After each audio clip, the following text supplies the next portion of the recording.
ہمارے نبی کی سمجھ میں یہ بات نہ آئی کہ کفار مکہ جو گانے بجانے کے رسیا تھے کہ انہوں نے لونڈیاں خریدی ہوئی تھی کہ نبی جب قرآن پڑھیں تو لونڈی گانے والی آتی تھی، وہ لگ جاتی تھی مسلمانوں کے پیچھے تاکہ اس کو قرآن سے روکا جائے۔ اللہ نے قرآن میں آیت نازل فرمائی کہ جب قرآن پڑھا جائے تو شور شرابہ نہ کرو۔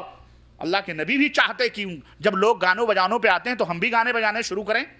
اللہ کے نبی کی سمجھ میں دین پھیلانے کی یہ بات بھارت کے دھرتی پر خواجہ صاحب کو بڑی سمجھ آ گئی، عطائے مصطفیٰ صاحب کو، سلطان الولی خواجہ غریب النواز ہے۔ اور بڑے عرض کرنے کا مطلب یہ ہے کہ وہ اسلام جو مدینے جو حضرت محمد الرسول اللہ صلی اللہ علیہ وسلم لے کر کے آئے تھے، قدم مسلمانوں کے جم گئے، حکومتیں مل گئیں، گدیاں پا لیے وہ، لیکن اسلام ان کے ہاتھوں سے رخصت ہو گیا، دیر و حرم کے فاصلے ختم ہو گئے، رام و رحیم سب ایک ہو گئے۔ اس کے بعد جو اسلام اہل ہند کے سامنے آیا، ہندوؤں کے سامنے آیا، اس میں کوئی چیز ان ہندوؤں کو ایسی نظر نہ آئی جو ان کے پاس نہ ہو۔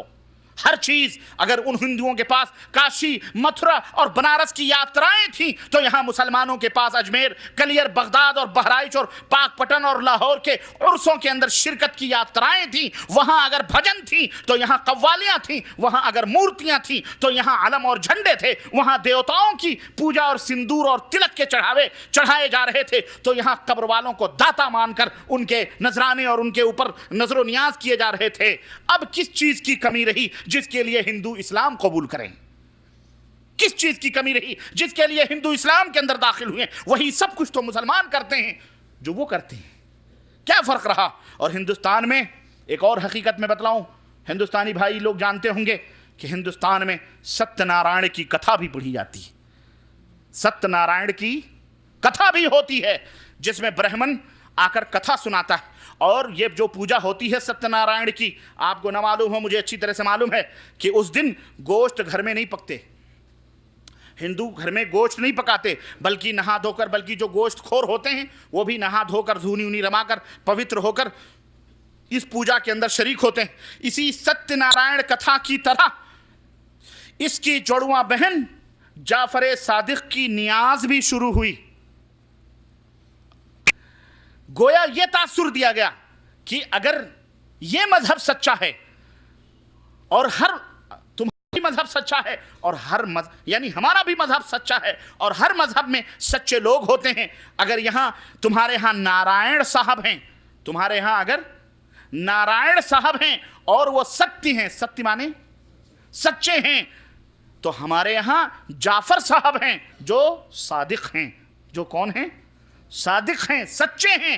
تمہارے یہاں بھی کہانی کہی جاتی ہے اور پوجا ہوتی ہے، ہمارے یہاں بھی کہانی کس کی کہی جاتی ہے؟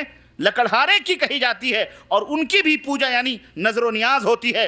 تمہارے یہاں بھی گوشت نہیں پکتے، اور 22 رجب کو کنڈے والے اچھی طرح سے جانتے ہیں کہ ان کے گھروں میں بھی گوشت نہیں پکتے ہیں، ان کے گھروں میں بھی گوشت نہیں پکائے جاتے ہیں۔ انہی تاثرات کے ساتھ ستیہ نارائن کے کتھا کے ہم رنگ اور ہم شکل جعفر صادق کی نیاز کو مسلمانوں میں رائج کیا گیا تاکہ ہندوستان کے مشرکین مسلمانوں سے قریب آئیں، متنفر نہ ہوں اور پھر اجنبیت محسوس نہ کریں۔ بعض لوگ بڑی ڈھیلی ڈھالی پالیسیاں کرتے ہیں کہ جی ملا کے چلو، کس کو ملا کے چلو، تاکہ ہوتا کیا ہے، یہ مضبوط نہیں رہتا تو یہ خود اسی میں مل، ہاں پھر اسی میں ہو جاتا ہے۔ ارے بھائی، اگر آپ اپنے اصول اور ضابطے پہ رہیں تو ملنے کے بجائے تاکہ مسلمان بھی ہم خوشیاں مناتے ہیں اور مسلمان بھی ہمارے ساتھ خوشیاں منائیں۔ مسلمانوں، ہوش کے ناخن لو اور سمجھو ان تاریخی حقیقتوں کو، اور یاد رکھو ایک مومن کا اصل مقصود اور مطلوب صرف اللہ اور اللہ کی رضا اور اس کی خوشی ہے، اور یہ صرف کتاب و سنت کے احکام ہی پر چل کے پا سکتے ہو۔ تمہاری فلاح اور نجات صرف اور صرف رب کے قرآن اور نبی کے فرمان پر عمل کرنے سے ہے۔ اس سے ہٹ کر خود گڑھے ہوئے رسم و رواج اور فضول طریقے یہ دنیا اور آخرت کی بربادی کے سوا کچھ نہیں ہیں۔ یہ مشرکانہ اور یہ بدعتیانہ اعمال اور یہ رسم و رواج نجات کی راہوں میں پہاڑوں کی طرح کل قیامت کے دن تمہاری راہوں میں حائل ہو جائیں گے۔ اور یاد رکھو، آج جن بزرگ फातिह और जिन बुजुर्गों के नाम पर नजर नियाज और इतनी अकीदत से तुम कर रहे हो, कल अल्लाह की कसम यही बुजुर्ग अल्लाह के रहमो करम के मुंतजिर और नफ्सी नफ्सी कह रहे होंगे, रब के दरबार में घुटने टेके हुए अपने आंसू बहा रहे होंगे। उस दिन कोई किसी का न मुश्किल कुशा होगा, न कोई किसी का दस्तगीर होगा, न कोई किसी का हाजत रवा होगा। और याद रखो लोगों, शिर्क और बिदअत की गठरियां अपने सरों पर रख करके जब पुल सरात के ऊपर से गुजरोगे और तुम्हारे कदम लड़खड़ाएंगे तो अल्लाह की कसम उस वक्त ना कोई वली तुम्हारी दस्तगिरी कर सकता है और ना ही कोई नबी और ना ही कोई मुर्शिद तुम्हें बचा सकता है। ये सारी खुशफहमियां और झूठी तसल्लियां, ये बैयतें, ये नियाज और फातिह, ये सब के सब इसी दुनिया के अंदर रह जाएंगी। और सुनो, रब का फरमान तुम्हें पुकार पुकार के कह रहा है कि वमन यहदिल्लाह फहुवल मुहतदी वमन युद्लिल फलन तजिद लहु वलिय्यन मुर्शिदा। ऐ लोगों, जिसको अल्लाह हिदायत दे वही हिदायत पा सकता है और जिसको अल्लाह गुमराह कर दे उसे कोई हिदायत दे सकता नहीं दे सकता। इसलिए अल्लाह के बंदो, अल्लाह से डरो और अल्लाह से डरते हुए इन तमाम बिदात और शिर्क से तौबा करो, खुराफात से तौबा करो और अल्लाह रब्बुल इज़्ज़त से अपने लिए दुआ करो। और मेरे अजीज़ों, अब मैं आखिर में वो कहानी सुना दूं और बात को ख़त्म कर दूं। कौन सी कहानी? पूरी रामायण तो ख़त्म हो गई, तकरीर के आखिरी मरहले में हम पहुंच गए। अब वो कहानी ज़रा मैं सुना दूं ताकि बात पूरी हो जाए, ताकि ये मौजू तशना न रहे और आप समझ लें कि आखिर वो लकड़हारे की कहानी क्या है। समझ आई? सुना दूं? राज़ी हो? 5 मिनट ज़्यादा लगेंगे बस, हैं? जल्दी तो नहीं है, कल फिर आना है। कल फिर इंशाअल्लाह ज़ुबान की कमाई या ज़ुबान के ज़ख़म के मौजू पर तकरीर होगी इंशाअल्लाह। जो हमारी ज़ुबानें एक कैंचियों की तरह चलती है ना, कल ज़रूर आना। आओगे कि नहीं आओगे? इंशाअल्लाह तबारक व तआला उसकी अहमियत पर। ये असल में कुछ किस्सा यूं है, ये असल में एक मनगढ़ंत दास्तान है। किस्सा कुछ यूं है कि एक लकड़हारा बीवी और बच्चों के साथ लिखा हुआ वाक़े में आता है, बयान करते हैं कि एक लकड़हारा बीवी और बच्चों के साथ मदीना मुनव्वरा में रहता था। बीवी बच्चों को अक्सर फाक़े का शिकार होना पड़ता था, यानी गरीब था।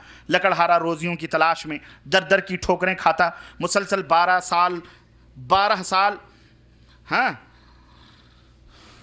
बेहतर मुस्तकबिल और बच्चों के लिए रोज़ी की तलाश में लगा रहा, लेकिन उसे कुछ खुशहाली की झलक तक नसीब नहीं हुई। और बीवी मदीना मुनव्वरा में वज़ीर के महल में नौकरी कर लेती। बीवी वज़ीर के महल में क्या कर लेती है? नौकरी कर लेती है। एक दिन की बात है कि वो झाड़ू दे रही होती है कि वहाँ से हज़रत जाफ़र सादिक का गुज़र होता है। सुनो, वज़ीर महल के सामने अचानक खड़े होकर जाफ़र सादिक वज़ीर महल के सामने खड़े होकर अचानक जाफ़र सादिक अपने साथियों से पूछते हैं कि लोगों, आज कौन सी तारीख़ है? जवाब दिया जाता है कि आज रजब की 22वीं तारीख़ है। उस पर वो जाफ़र सादिक फरमाते हैं कि अगर किसी ज़रूरतमंद की ज़रूरत पूरी ना होती हो, मुश्किलों में फंसा हो, मुश्किल कुशाई नहीं हो रही हो, तो उसको चाहिए कि नए कूंडे लाए और उसमें पूरियाँ भरकर मेरा फातिहा पढ़े और फिर मेरे वसीले से दुआ मांगे। अगर उसकी हाजत रवाई और मुश्किल कुशाई ना हो तो क़यामत के दिन मेरा दामन पकड़ सकता है। सुनो, उन्होंने ये बात कही और आगे निकल गए वज़ीर के महल के सामने, जहाँ वो क्या कर रही थी? झाड़ू मार रही। बड़े अच्छे कैच कर रहे हो माशाअल्लाह आप लोग। वाक़या है ना, किस्सा है, इसलिए बड़ी अच्छी तरह से दिमाग में बैठ रहा है। गलत है, इसलिए शैतान एक एक लफ्ज़ बिठा रहा होगा, लेकिन ये भूल जाना यहाँ से उठने के बाद में, ये सिर्फ इसलिए याद रखना कि ये गप है, ये हकीकत नहीं है। सुनो, ये कह करके वो आगे निकल गए। लकड़हारे की बीवी उठी और उनके इरशाद के मुताबिक अमल किया और जाफ़र सादिक के वसीले से दुआ की कि मेरा शौहर वापस लौट आए और साथ ही मालो दौलत लेकर के आए।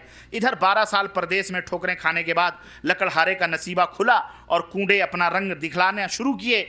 उसको एक मदफून ख़जाना, एक जो है दफन किया हुआ ख़जाना ज़मीन में मिल जाता है, जिसे लेकर वो बड़े ठाठ बाट के साथ मदीना मुनव्वरा आता है और वज़ीर महल के सामने एक शानदार महल बनाता है। हम तो पुराने ज़माने के राजाओं की कहानियाँ सुनते थे, है कि नहीं? वही कहानी है, सुनिए। महल बनाता है और मदीना मुनव्वरा उसके शान महल बनाता है। एक दिन अचानक वज़ीर की बेगम साहबा की नज़र उस नए घर पर पड़ती है तो वो अपनी नौकरानियों से उसके बारे में पूछगछ करती है कि इतना शानदार घर किसका है। बताया जाता है कि लकड़हारे की बीवी जो आपके यहाँ मुलाजमा नौकरानी थी उसी का है। बेगम साहबा उसे तलब करती हैं और उससे अचानक मालदार बन जाने का राज पूछती हैं तो वो रजब के कूड़ों का तज़किरा करती है। लकड़हारे की बीवी किसका तज़किरा करती है? رجب کے کنڈوں کا تذکرہ کرتی ہے، وزیر کی بیگم کو یقین نہیں آتا اور وہ رجب کے کنڈوں پر ایمان نہیں لاتی، بلکہ کہتی ہے کہ یہ مال ضرور چوری ڈاکے سے حاصل کیا گیا ہے، یہ تم صرف چھوڑ رہی ہو، یہ مال چور ڈاکو سے چوری کر کے لایا گیا ہے۔ جیسے ہی اس نے جعفر صادق کے ارشاد کو جھٹلایا، ویسے ہی اس کے شوہر کی وزارت